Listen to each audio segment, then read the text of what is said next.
আম্মু বাঁচাও, এই পানিতে পড়ে গেছি। এই কোথায় এসে পড়েছি আল্লাহ। ওই দেখো বিড়াল, এই পালাও পালাও পালাও, তিনি চলে এসেছে। ভয় পেও না, আমি তোমাকে ডিপে এনে রেখে দিব। এটা কোথায়? এই বালুতে বসে আছিস কেন?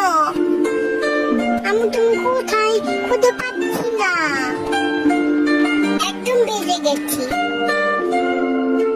খুব ক্ষুধা বেশি, কাছে উঠে গলা পড়ে। কুম্পারানি মাসি পিসি মতের বাড়ি এসো, যাইদের ভাইয়াটা উপকার করে আসি। সুন্দর করে তোমার জন্য নৌকা বানিয়ে দিব। টাটা। Tata, bye bye. আম্মু বাঁচাও, এটা কোথায়? ওই যে আম্মু, আম্মু আমি চলে এসেছি।